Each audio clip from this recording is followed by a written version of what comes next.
Continuing with chapter 2, tests of symmetry.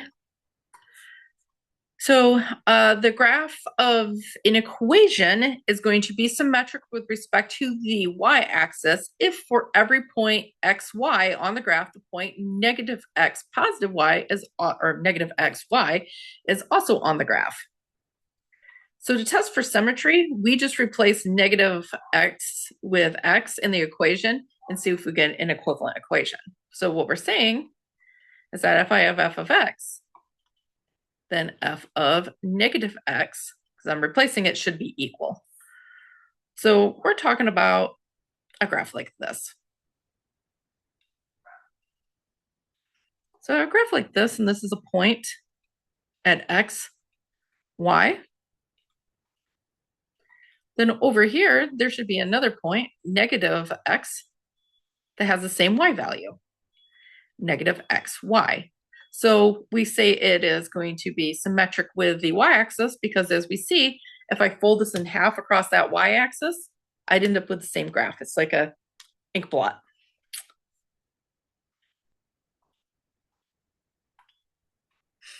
So the graph of the equation is symmetric with respect to the x-axis. So an equation, not a function, just to make that point there. If for every point xy on the graph, the point x negative y is also on the graph. So in this case, we substitute negative y for y in the equation.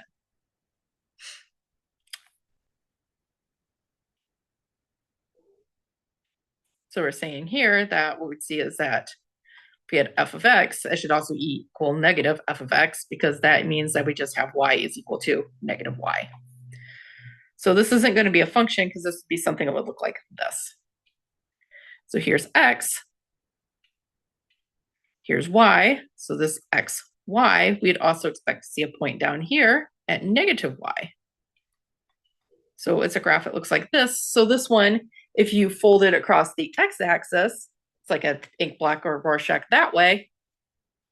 So that would be symmetric with respect to the x-axis. So traditionally what we're saying are functions would not look like this. So we don't have to worry about this so much as functions, but for equations. And there may be equations that would be symmetric this way.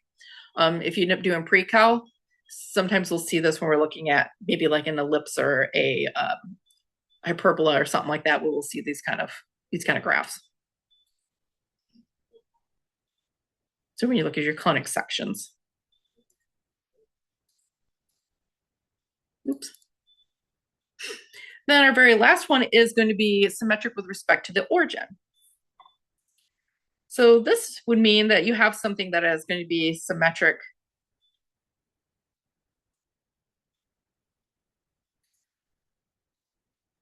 with respect, which is why we bring up the x-axis anyway, even though it's not going to be a function.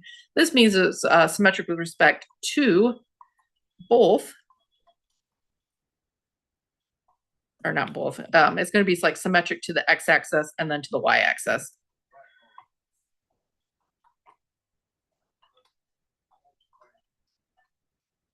So it's like you'd have to do one after the other. So I'll give you an example here. So if we had a graph like this. So this is my x, this is my y, this is a point xy. So it's going to be symmetric with respect to the origin if for every point xy on the graph, the point negative x negative y is also on the graph. So usually we write this one, we substitute negative x for x, negative y for y, make sure we get the same equation. So sometimes you'll see it like this. So we have fx should be equal to negative f of negative x. Or you might see negative fx is equal to f of negative x. I think this one is a little better explaining it because we see that the x is negative and the y is negative too. But what I was saying is like if we made this symmetric to x, it'd be like it rotated down here. So the point was here. Then we make it symmetric to y, so then the point moves over here. So we have a point now that is going to be at, right up here, negative x, negative y. So it's like it flips across both axes. So this is an example, symmetric to the x-axis, symmetric to the y-axis, symmetric to the origin.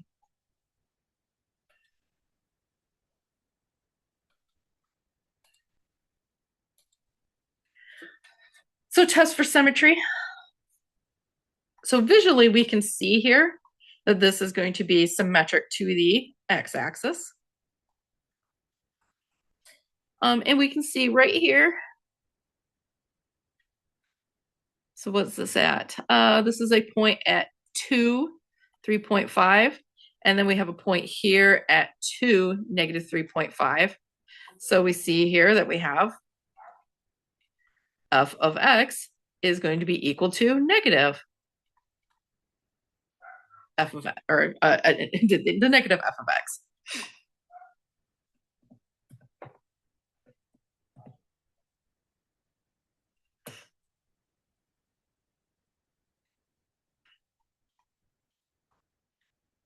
So we're seeing that basically we got these points. If I make this one negative, it's going to be equal to that one. This one here is going to be symmetric to the, well, let's do this one. This is going to be symmetric to the y-axis. Oh, actually, it isn't. This one is not symmetric. As you see, it's just a little bit off. So it's not symmetric to the x-axis. It's not symmetric to the y-axis or the origin. This one is symmetric to the origin. For a second, I thought it was centered.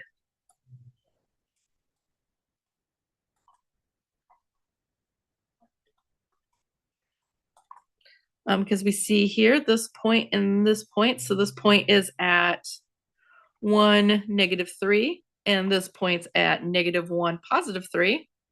So we're getting that f of x is equal to negative f of negative x. This one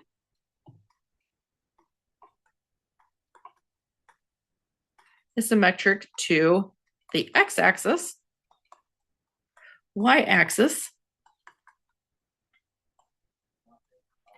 and the origin. Because we see this point here. So we can have this point at 2, 2. But we also have a point over here at negative 2, 2. So that is symmetric to the x-axis. This point here is also could be reflected down here. So we have 2, negative 2, so symmetric to the x-axis. And then we see that point could also be over here at negative 2, 2. So it's symmetric to the origin.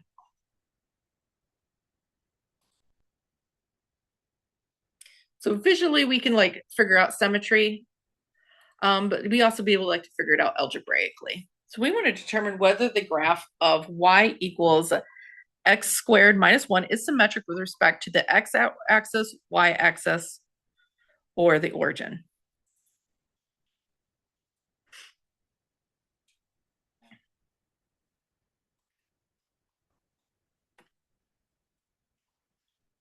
So we'll do all of our tests.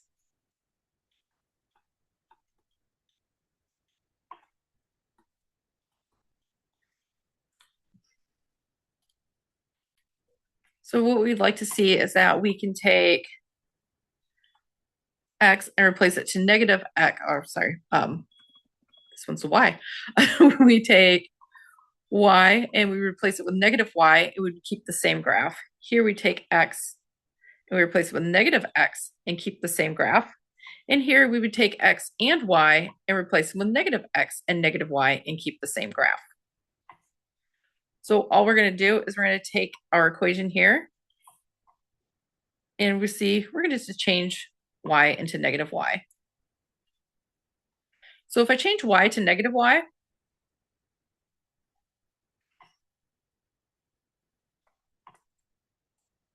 this equation is not the same as y equals x squared minus 1.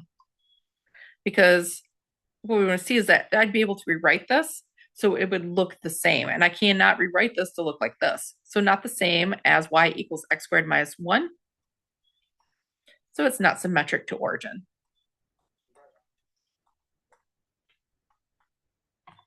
Or sorry, to the x-axis.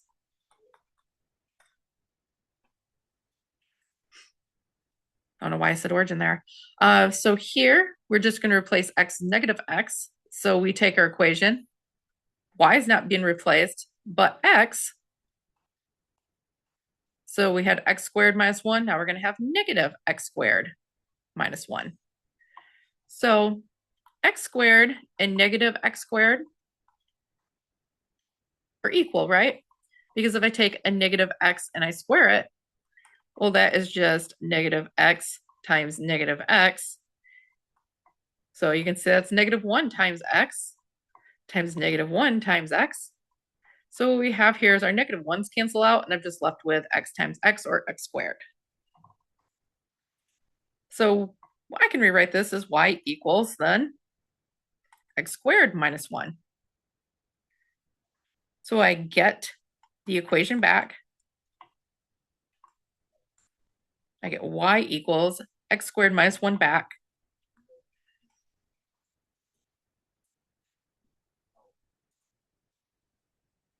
So we're going to be symmetric to the y-axis.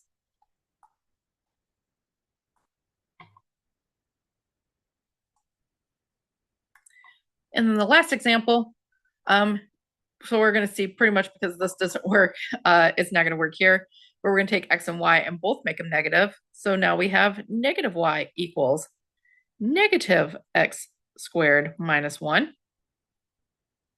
So we end up with negative y x squared minus 1. So we don't get the equation back again, right? It's the same situation it was at the x-axis. So this tells me that not symmetric to origin either, which is what I accidentally gave away earlier.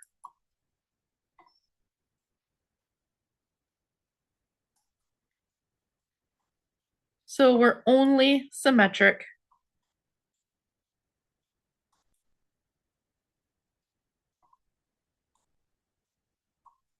over the y-axis. And actually, if you see the graph of this, it's a parabola just like this. It's just down here at negative 1. So as we look at that, we can see, yep, it's only symmetric to the y-axis. So take a moment here on worksheet number 5 and do your tests of symmetry for A, B, C, and D. When we come back here, we'll do the tests again. Okay, so as a reminder,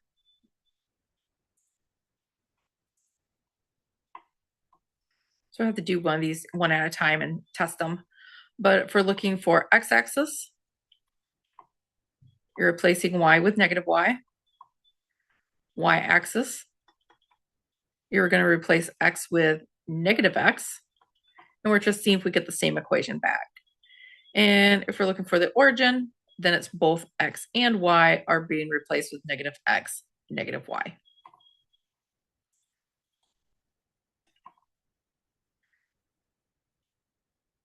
So if we look at A, we replace y with negative y, so we'll have negative y equals x squared plus 5. I can't rewrite that any differently. It doesn't look like the same equation. So we're definitely not symmetric to the x-axis. Now, if I look at here, we'll look for the symmetric to the y-axis, replace x with negative x. So I've got y equals negative x squared plus 5. So this one, we can rewrite it because we know negative x squared is the same as x squared. So I get back y equals x squared plus 5. So it's definitely symmetric to the y-axis. Symmetric to the origin, so we just replace y with negative y and x with negative x. And what we see here is that we're going to have a negative y equals x squared plus 5, which once again, it doesn't look exactly the same because I got that negative y, so this doesn't work. So this is only symmetric according to the y-axis.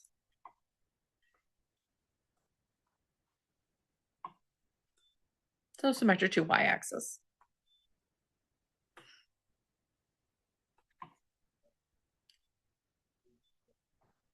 So if we do B now, B, we're going to end up with replacing the y squared with negative y squared equals x minus 2. So if I replace x with negative x, I'm testing across the x-axis. This is going to give me same thing. If I have a negative y and I square it, well, that's the same thing as a positive y squared. That negative disappears. So this is y squared equals x minus 2. We get the same equation back. So we definitely know we're symmetric to your x-axis. So we still need to test the other ones. We'll see very quickly that it's not going to do us much good. So here for the y-axis, we just replace x with negative x. So y squared equals negative x minus 2. Not much I can do here to rewrite this one. It's going to not look the same as y squared equals x minus 2. So this doesn't work. And if I replace both x and y with a negative,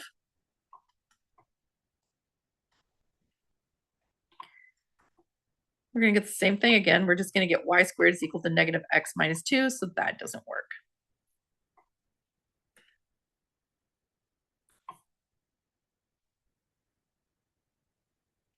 So we're going to start on C now. So we'll do C in the second here. Lost my thing. We're going to do that in red. So I'm going to replace y with negative y. So negative y equals square root of x plus 2. Not much I can do to rewrite that. That doesn't work. If I replace x with negative x, I'm going to have y is equal to square root of negative x plus 2. So I can't do anything to get rid of that negative. I can only get rid of negatives if I know what the actual number is, because I can put in x values like negative 3 here. But yeah, this one's going to, once again, be a problem for us. So this, I can't fix that negative. It's just stuck there. So this one doesn't work. If I replace both x and y's with a negative, and you always, if you're not sure with this, you can always graph these and take a look at the graphs. I'm just trying to do this algebraically because this is something you may need to do in calculus or pre-cal. Well, definitely in pre-cal. So I'm just doing this algebraically for now. But here we have negative y is now equal to square root of negative x plus 2, which I can't rewrite to get rid of the negatives. This one has no symmetry. Or at least not a symmetry that's the 3 that we are looking for.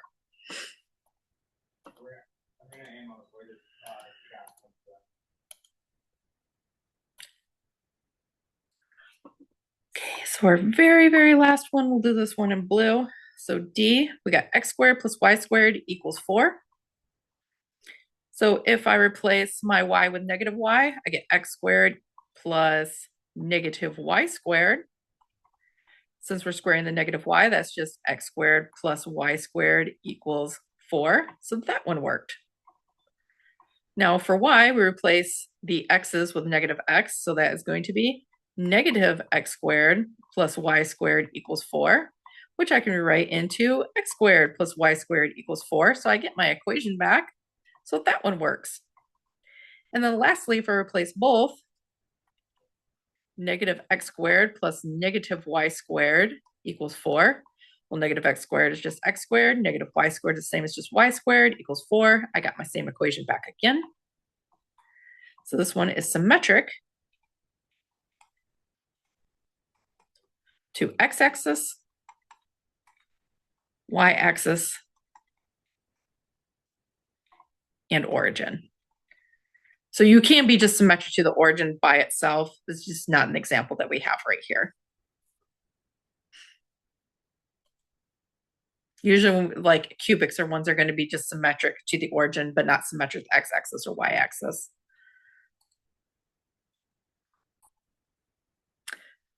So coming off of tests of symmetry comes even and odd functions. So functions that are symmetric to the y-axis is what we call an even function. So we always test even functions. You can do it graphically, but we always look for this f of negative x equals f of x for all x in the domain. So the graph, once again, of an even function is symmetric with respect to the y-axis. Your graph of an odd function, this one's going to be symmetric to the origin. We don't worry about symmetric to x-axis because, as we saw, those ones were not even functions. So we're looking for even functions and odd functions. So the function f is odd if f of negative x equals negative f of x. So just to point out, before we had used f of negative x, or sorry, f of x equals negative f of x. That is another way to test that as well. But basically, we're just replacing your x and your y with a negative x and y. We're going to just do it a little differently here for all x in the domain of f. The graph of an odd function is symmetric with respect to the origin. So where the names come from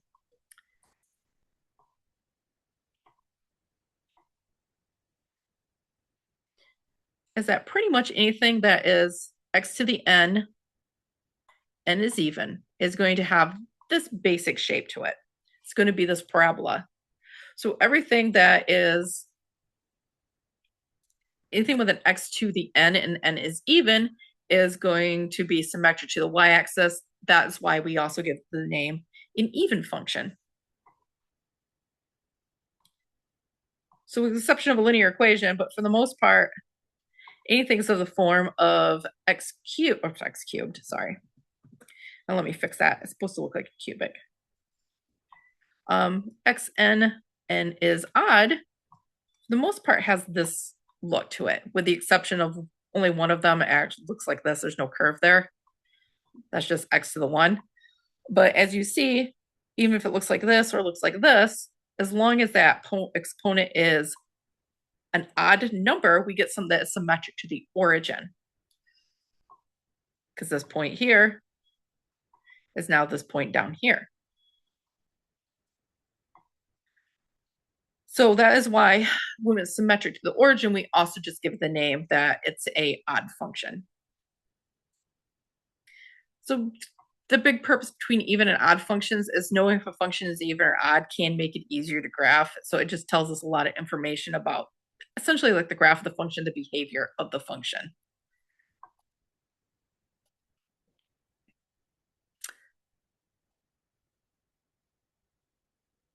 Okay, so an even function, the right side of the equation of an even function does not change if x is replaced with negative x. That's what that means. So we're still doing that replacement again. An odd function, every term on the right side of the equation of an odd function changes sign if x is replaced with negative x. So that's where we get it for going from like, here over to here. And a function can be neither even or odd. It just means that neither of the tests are going to work.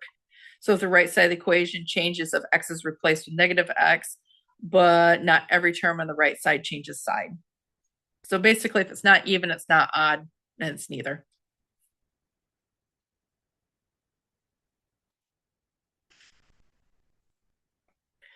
So if we want to decide if this function is even, odd, or neither, so if it is even, the test is f of negative x should look like f of x.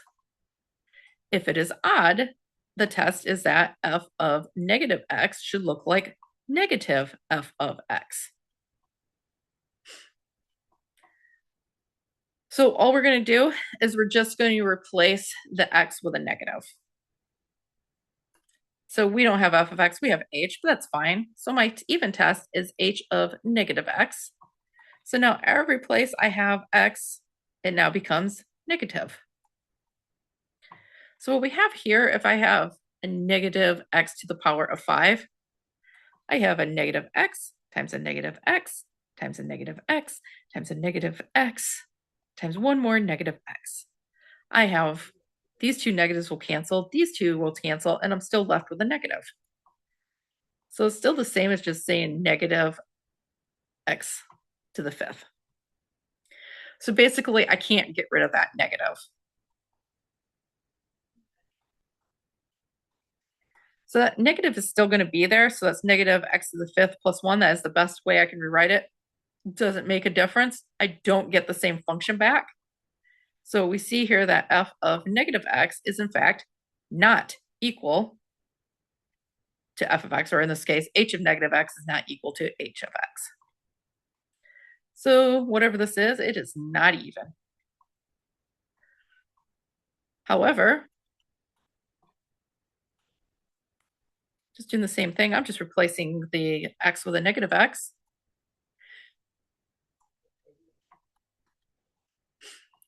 We want to see, is this the same as negative f of x? So what we see is that we know that h of negative x is negative x to the fifth plus 1.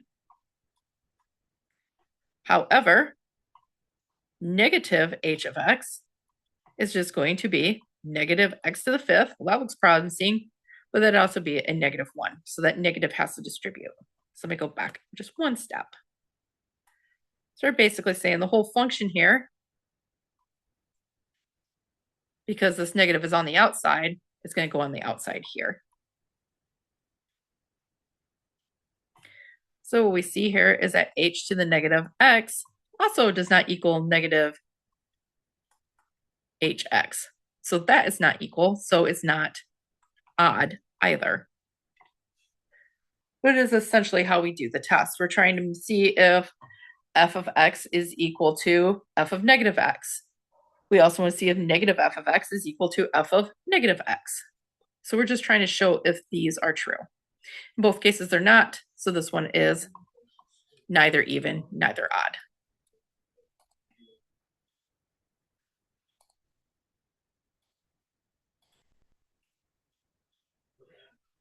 So take a moment and try this on your own.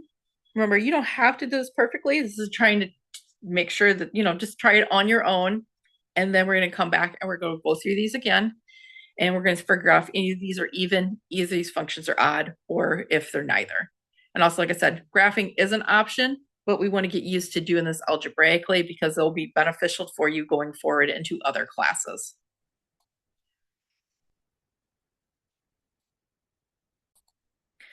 Okay, so going to worksheet number 6. So remember, even for place negative or x with negative x, the functions stay the same. So we're going to get used to going back and forth between function notation and all that. So we have y equals x squared plus 5. Well, that's just f of x equals x squared plus 5. So if I replace f with negative, or sorry, x with negative x, then f of negative x is just going to be negative x squared plus 5. So you're not going to have a function that's both even and odd. So if it is 1, then we don't have to test the other, just to make that easier for us. If it's even and odd, you don't even actually have a function anymore. Okay. So if we have f of negative x is in there, so we get negative x squared plus 5. Well, that ends up being negative x squared is just x squared plus 5. So we do get my function back. So we see here that f of negative x is in fact equal to f of x. So this one is going to be even.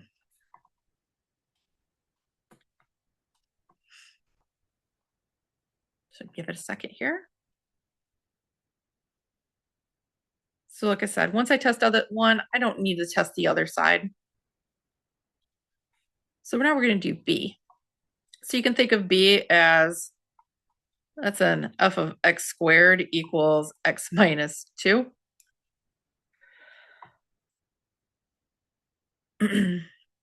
So we're still doing the same thing. We're just replacing, let me go back here. What we're really just trying to do here is we're just trying to replace x with negative x. So if this function notation doesn't mean sense to you, which can happen, we can actually just ignore it. And just remember that all this is telling me is just take x, replace it with negative x. Like the odd functions is telling me to take x and y and replace them with negative x. negative y, the first way we did this. So like I said, we're just kind of going back and forth between notations, just trying to get used to it. So you have something that function notation isn't going to work on, that's fine. And it's not, because this isn't actually a function. So if we test here,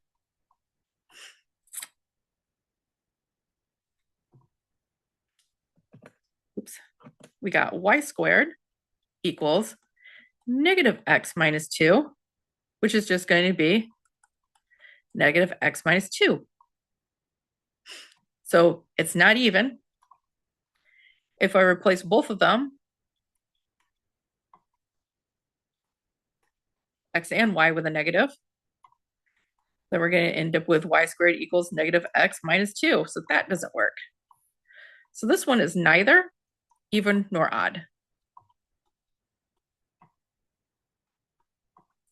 And also, it's not even a function.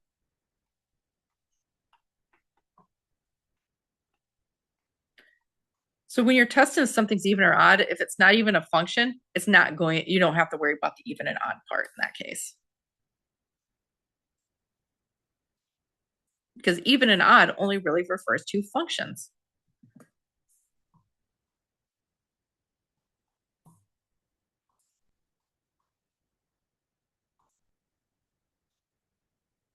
All right, and then our very last one.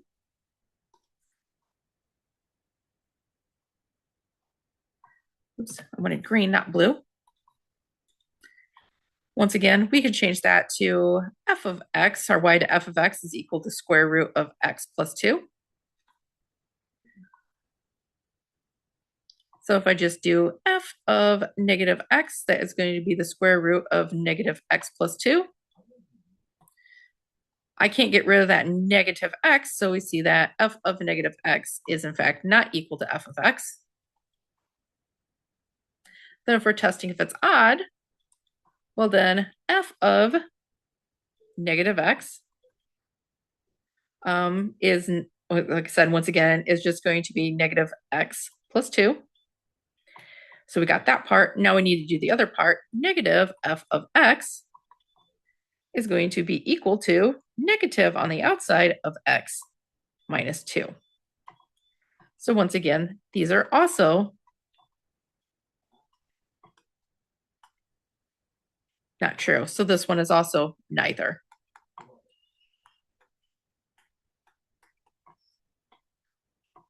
But it is a function.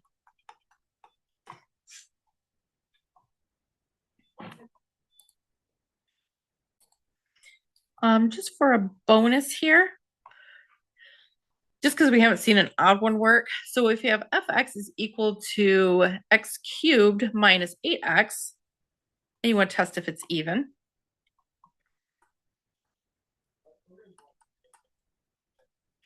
All we're doing is replacing all our x's with negative x. So negative, or x of negative x is going to be negative x cubed minus 8 negative x.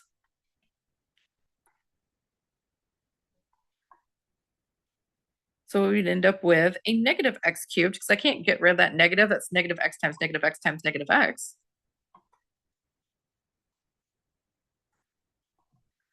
So it's going to give me a negative x cubed. Like I said, because two of these negatives are going to cancel each other out. Negative 8 times negative x is plus 8x. So we see here that negative x is not equal to, or sorry, f of x is not equal to f of negative x. So it's not even. Now if we test the odd, we're doing f of negative x, and we want to see if it's equal to negative f of x. So if I do, once again, we already know what negative f of negative x is going to be. It's going to be negative x cubed plus 8x. Now, if I do negative f of x, so negatives on the x, here negatives on the outside of the function, that means that if I take my whole function, x cubed minus 8x, so fx equals this, I put a negative out here, it means I put a negative out here. So this is going to be, once I distribute that, negative x cubed plus 8x. So what we see here is that f of negative x is in fact equal to negative f of x. So this is actually going to be an odd function.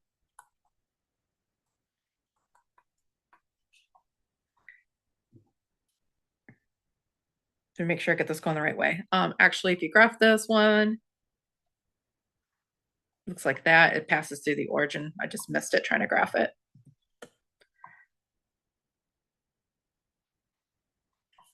It actually looks like this.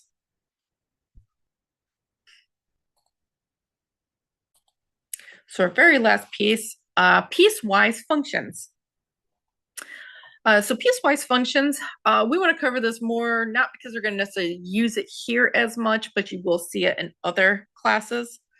And usually we use it to demonstrate how a function, things about functions, especially when we're talking about limits in the beginning of calculus. So a function that is defined by two or more equations over a specific domain is called a piecewise function. So we have a function here that's broken into three parts. So we have the function notation. Part of it's behave like x squared as long as x is less than 0.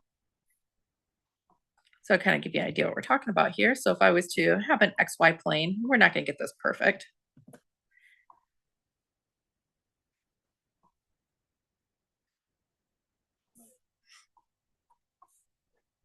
So we're going to be 2 out here is going to be one of my markers. What we have here is that as long as my x value is less than 0, I need to be on this side as well. So there's 1, there's -1. What we have here is that my function is going to behave like f of x. Except when I get up to 2, it's going to stop. So it tells me exactly, oops, not 2. I was looking at the wrong part of that. Let me graph that one more time. If x is less than 0, so from here to here. So it's going to look like this, a closed point, because we have x equals 0 here. So we get that x squared just on this interval.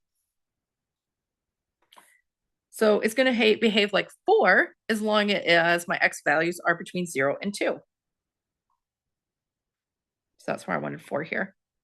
So you notice it's open here, so open point all the way to that 2, and when x equals 2, it's a closed point. So we just get a straight line through that part. And then this last bit, do that in green. So as long as my x values are greater than 2, it's going to behave like x is less than -1. So when we're here at 2, we're going to start here, and then we're going to just go up for eternity. And you notice that at x equals 2, it's open again, so we put an open point. But this is technically a function. It's a piecewise defined function. So we have it behaving like 3 different functions on different intervals.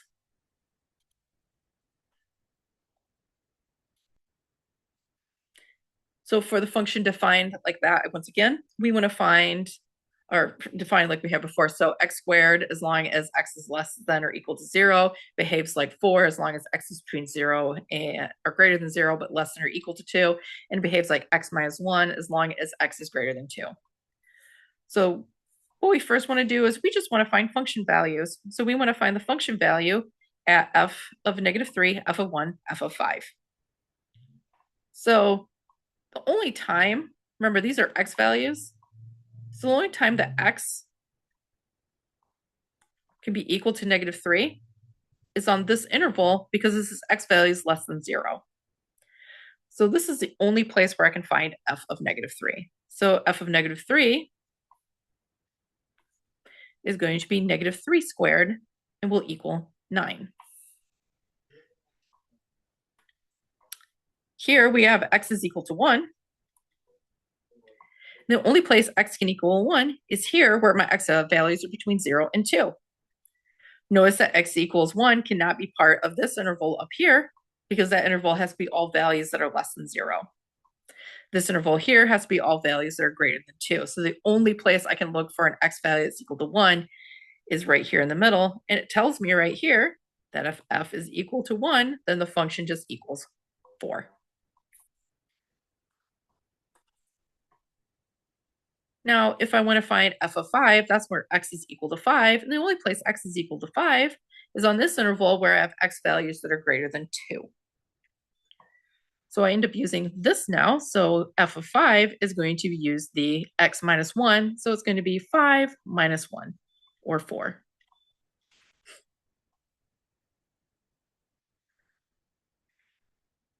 So you have to be careful when you're looking at piecewise functions. If you're looking for particular function values, you have to look at the correct interval to use for the correct function.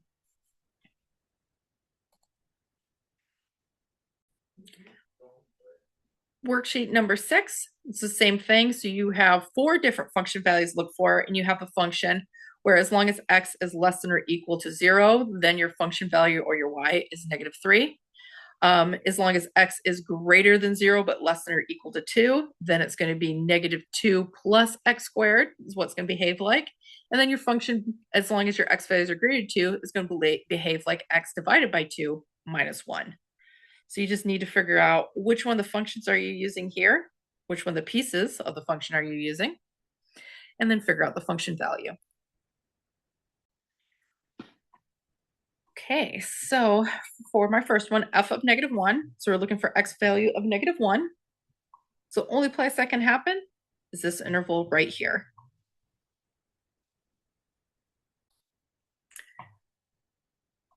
All right, so that means that we'd have to use, this is my function value. So f of -1 would end up just being -3. So that's all it's telling me. For any x value, my function value is -3. Now for b, let's make sure I got the right color, we see that x is equal to 0. So you see 0 here and 0 here. So be careful, because we're looking for the only place that x can equal 0. And x can only be 0 in this interval where x is less than or equal to 0. So once again, the function value of 0 would also just be -3. Same thing here, x equals 2. So here we got a 2, here we got a 2, but it's only this interval where x is less than or equal to 2 and greater than 0 that x can be equal to 2. So we end up using this function. So f of 2 will just be the -3 plus 2 squared, which will be -3 plus 4, or 1. So f of 2 is just 1. So write these here. -3, -3, 1. So my last one, x equals 6. The only interval that x can be 6 on is this last one where x values are greater than 2. So we'll have that f of 6 will have to be 6 divided by 2 minus 1, or 3 minus 1, or just 2.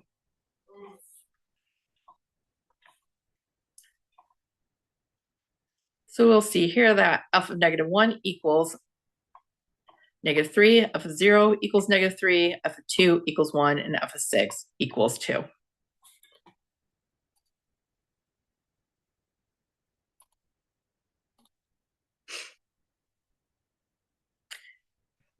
Now, when we graph piecewise functions, like I said, I did that earlier, not very well, but we did it. So we just want to first look at the interval in which we're graphing on. So this is telling me that as long as my x value is less than or equal to -1, so it's going to be this little place right here, the graph should just be, my function values are just 3. So here, as long as my x's are in this interval from -1 and less than that, we should only have f of x is equal to 3, so all my y values are 3. So we're just going to have a straight line here. Now, because I am less than or equal to -1 here, that means this is a closed point.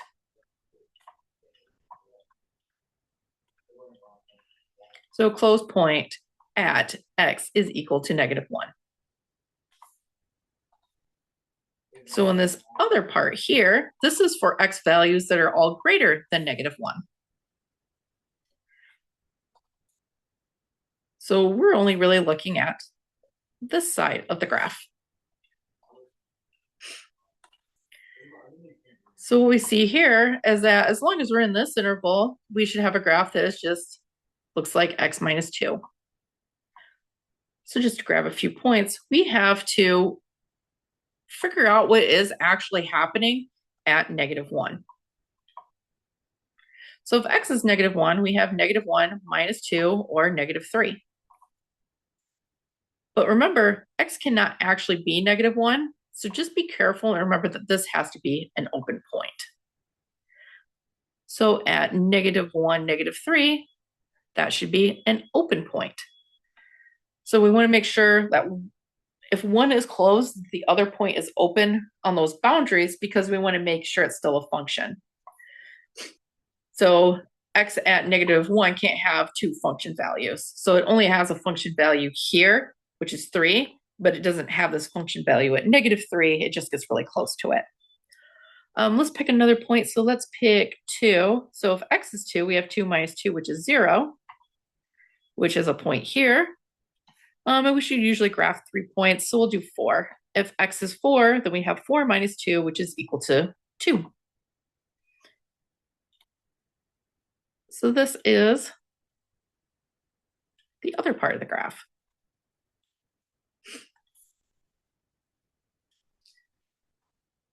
So this is what our graph would look like. So it's still a function because it passes that vertical line test because the line goes through here. It hits at this point, but it doesn't hit at this point.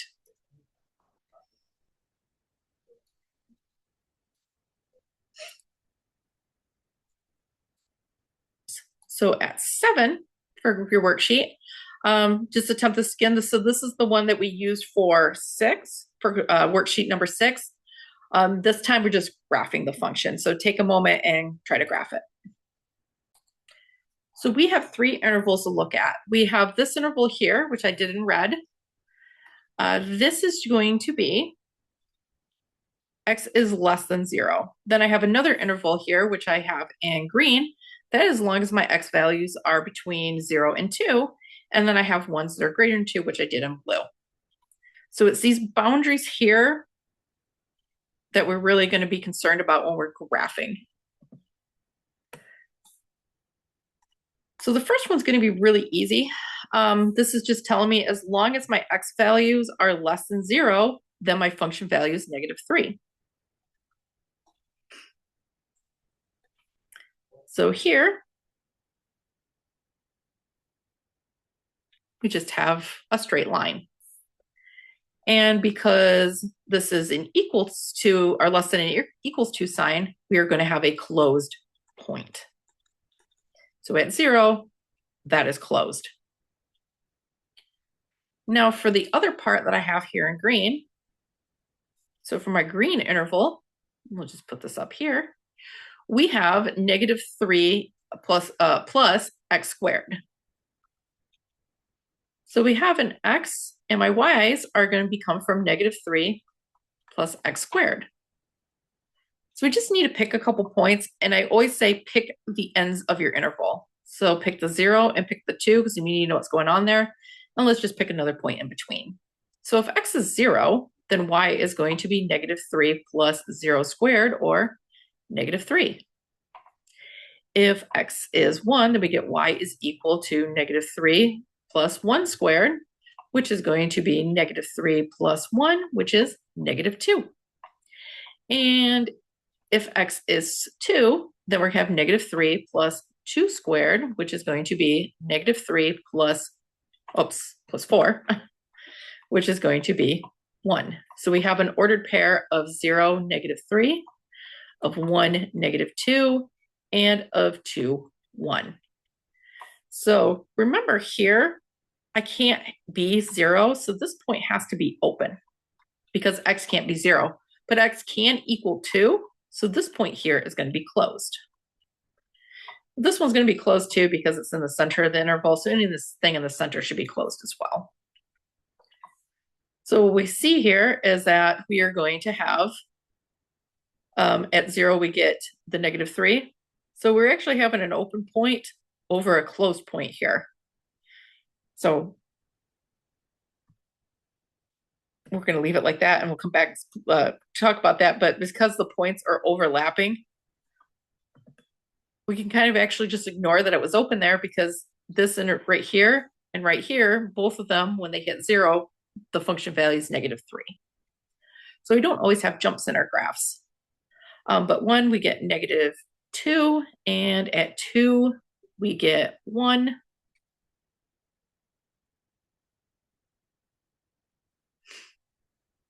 A second, make sure I had that right. 2, 4, 1. Yes. And we're getting this. So there should be a little curve here. And it was a closed point here. So like I said, that open point on top of the closed point just leaves a closed point.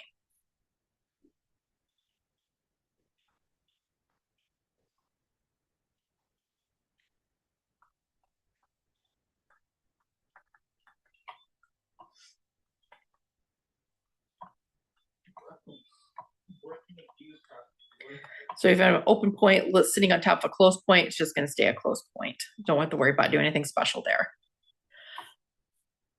So for my part in the blue,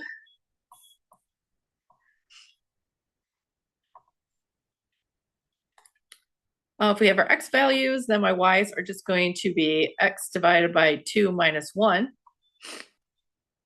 So once again, we're going to look at 2 because that was an endpoint. So we'd have 2 divided by 2 minus 1 is going to give me 1 minus 1, so we get 0. So here,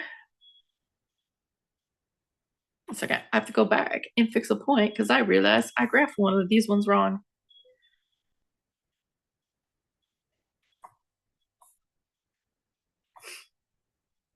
So going back here, that should have been 2, 1. So that should have been right here. Just realized I put that point in the wrong spot. I thought I sat it there right. Okay, just to fix that, let me go back. All right, so we're going to have a point here that is going to be at 2, 0, and it's going to be open at that spot because it's open here. Anything else I pick is going to be close at this point. So if I pick, well, let's not pick 3. We'll pick numbers that are going to work easier. So let's pick 4, because we'll have 4 divided by 2 minus 1 is going to be 2 minus 1, which is 1. So we have a point at 4, 1. And then if we pick 6, then we have 6 divided by 2 minus 1, which is going to be 3 minus 1, which is going to be 2. So then we will have 6, 2. So we'll have a point at 2, 0. So we just do a little altering here so we can see this just a tad clearer. So you're going to have an open point here. So this is going to skip it because it's going like this. Then you have a point here. Then you're going to have a point here and one more point here. And that's going to keep on going indefinitely. So let me clear that out. So you should get a graph that's going to look like this.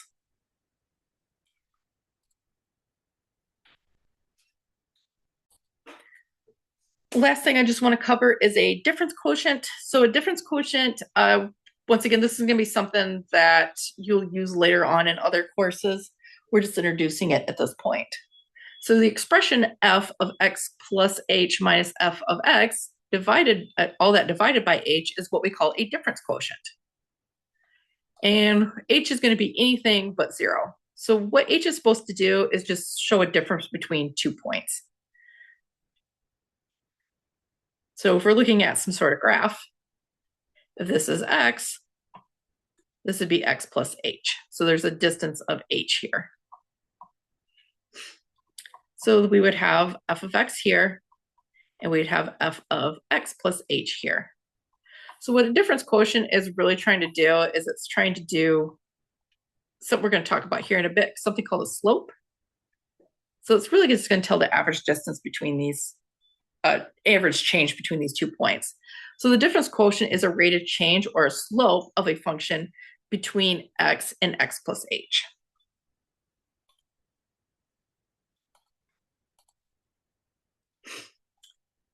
So if we have the function f(x) is equal to -2x squared plus x plus 5, we want to find the difference quotient and simplify the expression.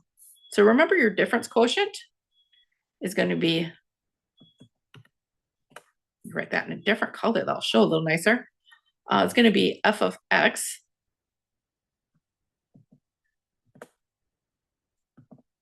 just a second here. So I have to restart this just a minute.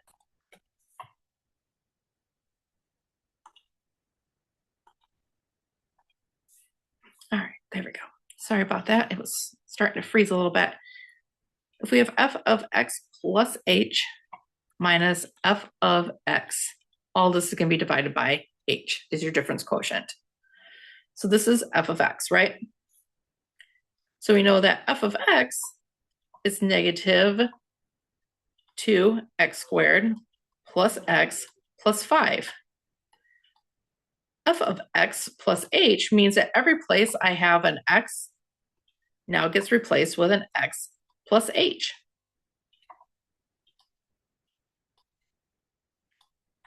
Remember, because that's what function notationists tell us. Whatever goes in here goes to where that x was.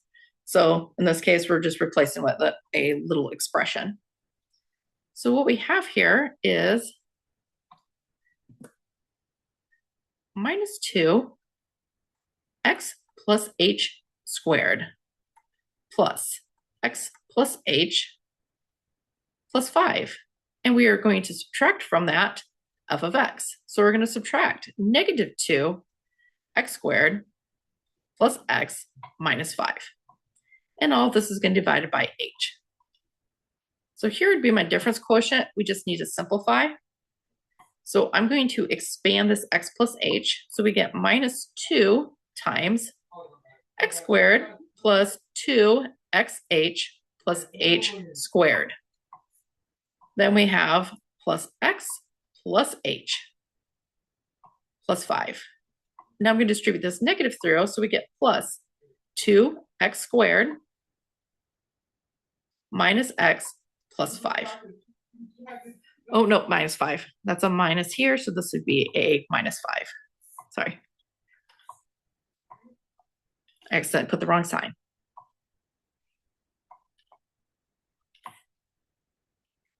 Okay, so if I distribute this -2, we get -2x squared minus 4 xh plus, minus, where was I? Minus 2h squared. Then we have plus x plus h plus 2x squared minus x minus 5. All that divided by h. So we just need to combine like terms. So what we see, we've got a minus 2x squared and a plus 2x squared. Those cancel out. Oops. Let me go back here a second. We missed a 5.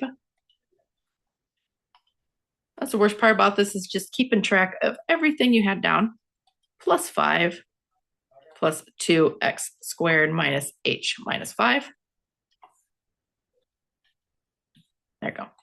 So those cancel. Your 5s cancel. And this x and this x cancel. So now what I'm left with is minus 4 xh minus 2h squared plus h. Oops, we can actually combine that. Nope, we can't. hx plus minus 2h squared plus h divided by h. We can factor out an h of everything out of the top, leaving minus 4x minus 2h plus 1.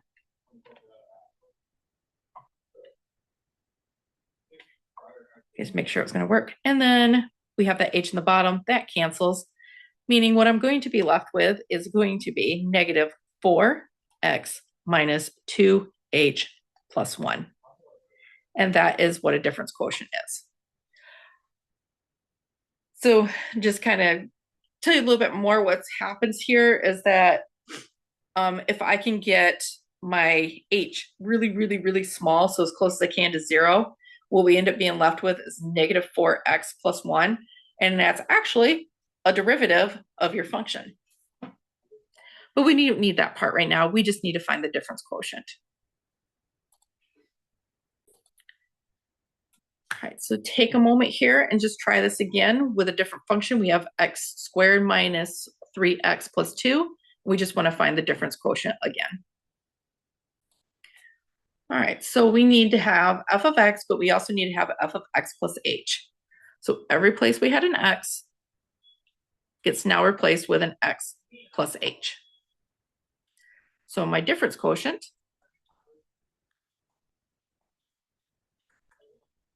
I'm just going to shorthand that, is going to be f of x plus h minus f of x all divided by h. So we know that this would just be x plus h squared minus 3 times x plus h plus 2 minus f of x, we'll put us all in parentheses, minus x squared minus 3x plus 2, all this divided by h. So if we start simplifying, we expand, we get x squared plus 2xh plus h squared. If I distribute that negative 3, that's minus 3x minus 3h plus 2. If I distribute this negative, that is minus x squared plus 3x minus 2. If you're doing this right, anything with a h should be left behind, and anything without an h should disappear. So we'll see that this x squared and this x squared, so positive x squared minus x squared, they cancel. Minus 3x plus 3x, they cancel. Plus 2 minus 2, they cancel. So the only thing that should be left are terms with h's in them. So that is a hint that you did this correct if that's what happens. So we have 2xh plus h squared